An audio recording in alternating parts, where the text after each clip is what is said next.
Bapak Ibu yang dikasih oleh Tuhan, jumpa kembali pagi hari ini dalam Renungan Bina Iman Klase Solo. Semoga Bapak Ibu semua dalam keadaan baik, sehat, dan tidak kekurangan suatu apapun. Bapak Ibu yang dikasih oleh Tuhan, kita akan bersama-sama belajar akan firman Tuhan yang pagi hari ini diambil dari kitab Ibrani pasal 11 ayat 1 sampai ayat 3, lalu dilanjutkan ayat 13 sampai ayat 19. Sebelum kita membaca firman Tuhan, mari kita tunduk kepala, kita bersatu hati di dalam doa. Mari kita berdoa. Bapa yang Maha Pengasih, Allah pencipta langit dan bumi, yang kami kenal dalam nama Tuhan Yesus Kristus. Pagi yang cerah ini Tuhan, kami datang kepada Tuhan dalam ucapan syukur kami. Oleh karena tangan Tuhan yang penuh cinta telah membangunkan kami dari lelapnya tidur kami. Dan kami dapat membuka mata kami dalam keadaan sehat. Tuhan, mungkin sekiranya ada di antara kami yang sedang tidak sehat, namun kami tetap bersyukur karena di tengah-tengah keadaan lemahnya tubuh kami, Tuhan tak pernah meninggalkan kami. Tuhan hadir dalam kelemahan kami. Kami siapkan pendengaran kami, hati kami, seluruh hidup kami untuk mendengarkan sapaan firman-Mu. Terangilah hati kami dengan Roh-Mu yang kudus. Di dalam nama Tuhan Yesus kami berdoa dan kami memohon. Amin. Bapak Ibu yang dikasih oleh Tuhan, bacaan firman Tuhan diambil dari kitab Ibrani pasal 11 ayat 1 sampai ayat 3. Demikian bunyi firman Tuhan. Iman adalah dasar dari segala sesuatu yang kita harapkan, dan bukti dari segala sesuatu yang tidak kita lihat. Sebab oleh imanlah telah diberikan kesaksian kepada nenek moyang kita. Karena iman kita mengerti bahwa alam semesta telah dijadikan oleh firman Allah. Sehingga apa yang kita lihat telah terjadi dari apa yang tidak dapat kita lihat. Ayat 13 sampai ayat 19. Dalam iman, mereka semua ini telah mati sebagai orang-orang yang tidak memperoleh apa yang dijanjikan itu.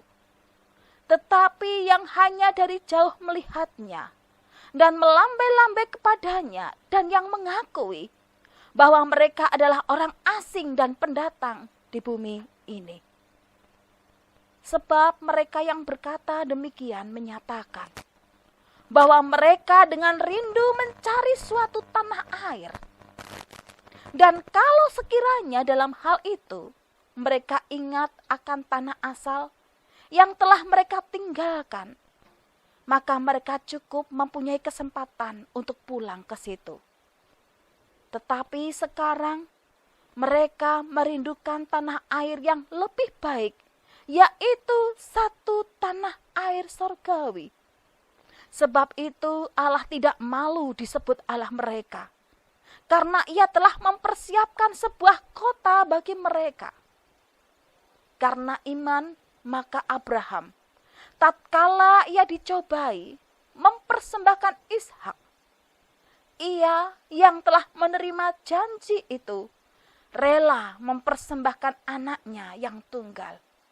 Walaupun kepadanya telah dikatakan, keturunan yang berasal dari Ishaklah yang akan disebut keturunanmu. Karena ia berpikir bahwa Allah berkuasa membangkitkan orang-orang sekalipun dari antara orang mati. Dan dari sana ia seakan-akan telah menerimanya kembali. Demikianlah bacaan firman Tuhan. Yang berbahagia adalah setiap kita yang mendengar firman Tuhan dan mengerjakannya dalam hidup sehari-hari. Haleluya. Bapak Ibu yang dikasih oleh Tuhan, tema dalam renungan pagi hari ini adalah menjadi saksi iman yang hidup. Menjadi saksi iman yang hidup. Kalau berbicara soal hidup, di tangan saya ini ada tanaman yang segar. Kenapa tanaman ini sekalipun ditanam di pot yang kecil, namun bisa tumbuh, bisa hidup dengan segar? Ya, tidak lain karena di bawahnya ada tanah liat. Ada akar yang tumbuh di sana. Dan tentunya tanaman ini dipelihara. Dipupuk, kalau pagi dijemur di bawah sinar matahari, juga disiram. Maka tanaman yang kecil itu bisa tumbuh, bisa hidup, dan menyegarkan. Ibu bapak, tanaman ini juga bisa mati dalam waktu yang singkat. Bisa kering, bisa layu daunnya. Ketika apa? Ketika tanaman ini tidak diperhatikan. Ketika tanaman itu tidak dirawat, tidak dipedulikan. Begitu pula dengan iman Bapak, Ibu, dan saya. Bagaimana mungkin Bapak, Ibu, dan saya bisa menjadi saksi iman yang hidup, sementara iman kita sendiri saja tidak terpelihara, tidak diperhatikan, tidak dipupuk, tidak disiram. Maka sekuat apapun iman kita, kalau iman itu tidak dipelihara, tidak diperhatikan, cepat atau lambat, iman itu bisa layu, iman itu bisa mengering, iman itu bisa mati. Dan kita bisa gagal untuk menjadi saksi iman yang hidup. Bapak Ibu yang dikasih oleh Tuhan, bagaimana caranya Bapak Ibu dan saya menjadi saksi iman yang hidup? Yang pertama, Alkitab memberi petunjuk kepada Bapak, Ibu, dan saya melalui teladan kisah dari para nabi atau para tokoh-tokoh dalam Alkitab yang sudah mendahului kita. Mereka berhasil menjadi saksi iman yang hidup. Mengapa? Kuncinya adalah karena mereka selalu memegang teguh apa yang difirmankan oleh Allah. Kalau para tokoh yang telah mendahului kita dalam Alkitab, yang telah tertulis dalam Alkitab, seperti Henokh, seperti Abraham, seperti Musa, seperti Nuh, nama-nama mereka dicatat dalam Alkitab sebagai tokoh yang berhasil menjadi saksi hidup. Bapak, Ibu, dan saya pun juga mampu, juga bisa menjadi saksi iman yang hidup. Kuncinya sama Bapak, Ibu, yakni dengan cara memegang teguh setiap perkataan firman Tuhan.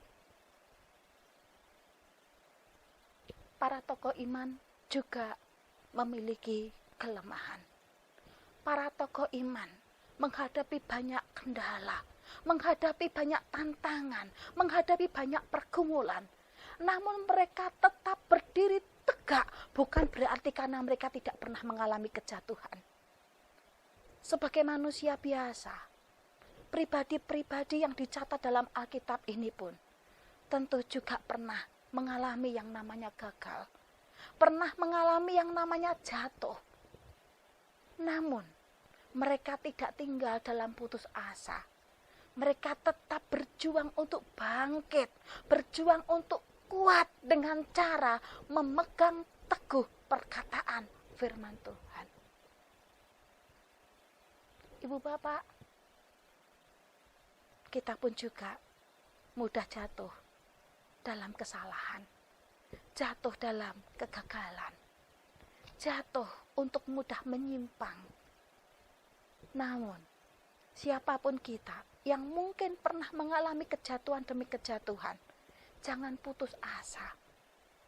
Tuhan tetap memberikan tugas kepada kita untuk menjadi saksi iman yang hidup.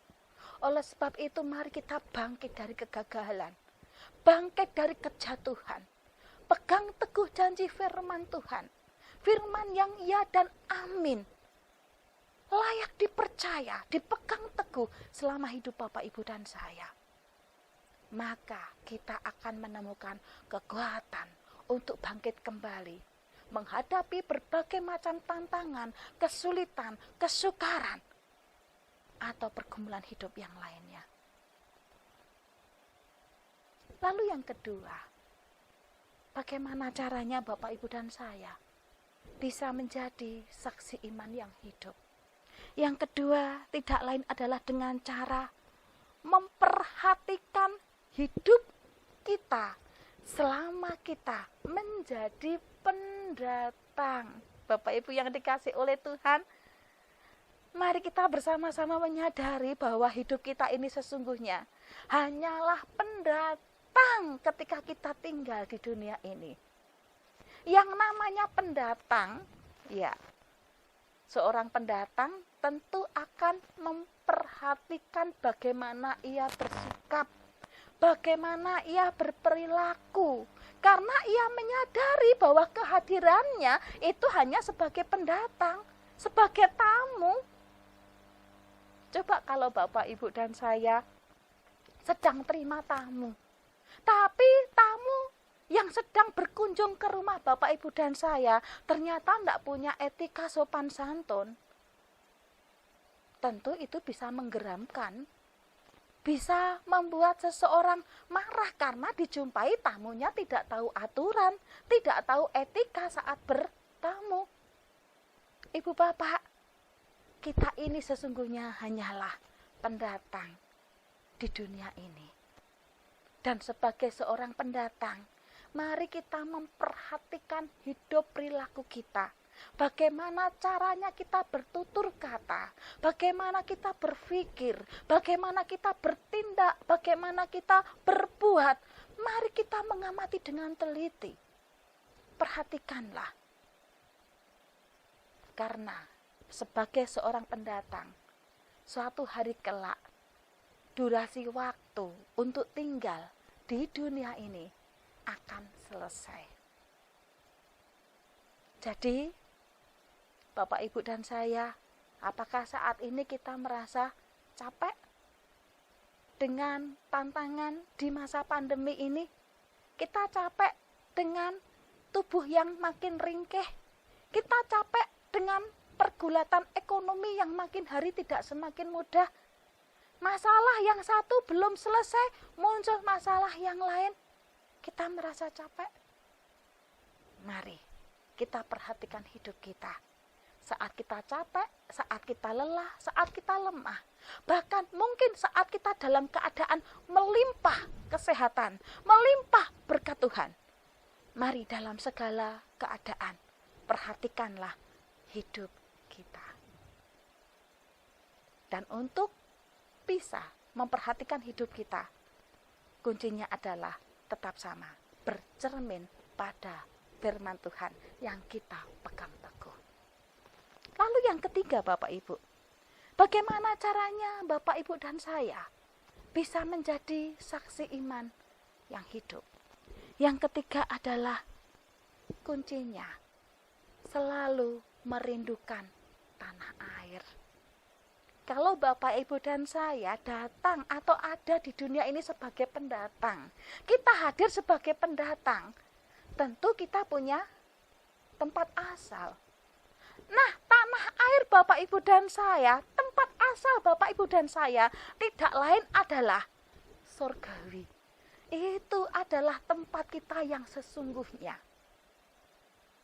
Jadi, kalau kita sebagai pendatang, kita merantau di tempat lain, suatu hari kita harus pulang ke asal kita. Dan asal kita adalah warga kerajaan surgawi. Itu yang menjadi pengharapan bagi setiap kita. Saat nanti kita pulang, kita akan berjumpa dengan Sang Empunya kerajaan surgawi. Tidak lain adalah Tuhan kita Yesus Kristus.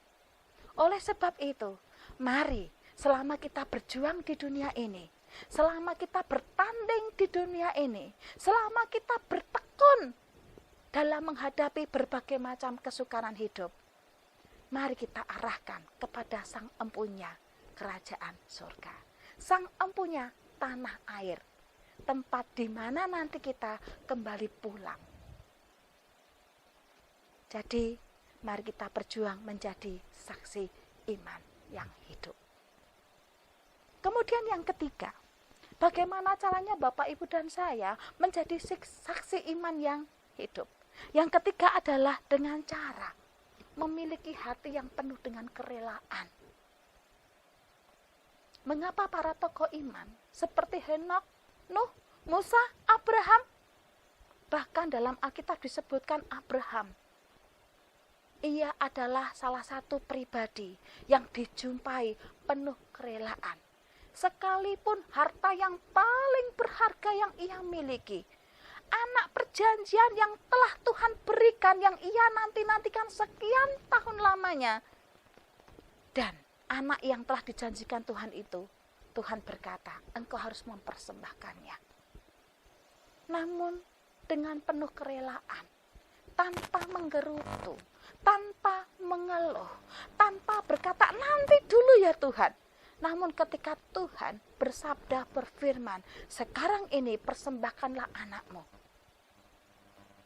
Abraham dengan penuh kerelaan, ya Tuhan, ia mempersembahkan anaknya yang sangat dicintainya untuk kemuliaan Tuhan. Bapak Ibu yang dikasihi oleh Tuhan, apakah hidup Bapak Ibu dan saya sudah dijumpai sikap hati yang penuh rela? Rela saat Bapak Ibu dan saya harus menanggung berbagai macam pergumulan. Rela saat kita harus menanggung kerugian. Rela pada saat kita menderita, baik itu lahir ataupun batin, demi kemuliaan nama Tuhan. Atau mungkin sebaliknya, Bapak Ibu dan saya dijumpai penuh sungut-sungut, penuh gerutu, penuh gerundelan, bahkan protes kepada Tuhan. Mengapa ini terjadi ya Tuhan? Kadang-kadang kita menderita karena kesalahan hidup kita sendiri saja. Kita protes kepada Tuhan. Apalagi kalau hidup kita rasa menderita bukan karena kesalahan kita, tapi menderita karena proses alami, menderita karena orang lain yang membuatnya, atau menderita karena kebenaran. Mari kita belajar memiliki sikap hati rela. Karena orang yang menjadi saksi itu bukan sekedar menjadi pendengar. Orang menjadi saksi bukan sekedar sebagai penonton. Tapi orang yang menjadi saksi adalah ia mendengar, ia menyaksikan, bahkan ia turut serta terlibat dalam apa yang ia saksikan. Bapak, Ibu, dan saya diajak oleh firman Tuhan supaya kita menjadi pribadi-pribadi yang terlibat dalam pertandingan kehidupan, agar kita mampu untuk menjadi saksi iman yang hidup di tangan Tuhan. Jadi, untuk melewati perkara demi perkara, untuk bisa hidup menjadi saksi, mari arahkan hidup kita hanya kepada Tuhan, pegang teguh firman Tuhan, miliki kerinduan akan tanah air kita, fokuskan hidup kita untuk kemuliaan Sang Pemilik Kerajaan Surga. Dan yang terakhir adalah sekali lagi miliki penuh kerelaan di dalam Tuhan. Kiranya Bapak Ibu semuanya tetap sehat, tetap teguh, tetap kuat dalam berjuang dalam hidup ini, tetap memiliki damai sejahtera dalam Tuhan. Amin. Tuhan memberkati. Mari kita berdoa. Bapa di surga, jadikanlah kami saksi iman yang hidup di tangan Tuhan. Kami menyadari bahwa iman kami seringkali gampang layu, gampang mengering karena persoalan hidup kami.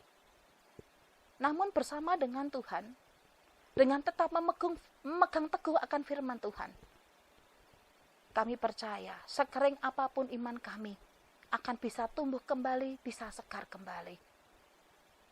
Mampukanlah kepada kami ya Tuhan, kekuatan batin, kekuatan pengharapan, untuk bisa melanjutkan perjalanan hidup kami. Sekalipun mungkin ada di antara kami yang merasa sangat berat untuk melanjutkan perjalanan hidupnya. Oleh karena sakit penyakit, oleh karena ekonomi yang tidak jelas, oleh karena persoalan-persoalan yang tidak nampak oleh mata. Bersama dengan kekuatan tangan-Mu, kami pasti bisa. Tuhan, kami rindu. Sebagaimana tokoh-tokoh dalam firman-Mu, yang telah Tuhan mampukan menjadi saksi iman yang hidup. Kami rindu meneladani sikap hidup mereka. Kami rindu juga menjadi saksi iman yang hidup di tangan Tuhan. Kami berdoa bagi Bapak Ibu yang sudah mendengarkan renungan Bina Iman Klasis pagi hari ini. Tuhan hiburkan bila ada yang susah. Tuhan kuatkan bila ada yang lemah. Tuhan memberkati bila ada yang kekurangan.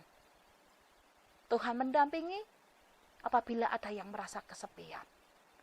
Hanya di dalam nama Tuhan Yesus Kristus kami berdoa dan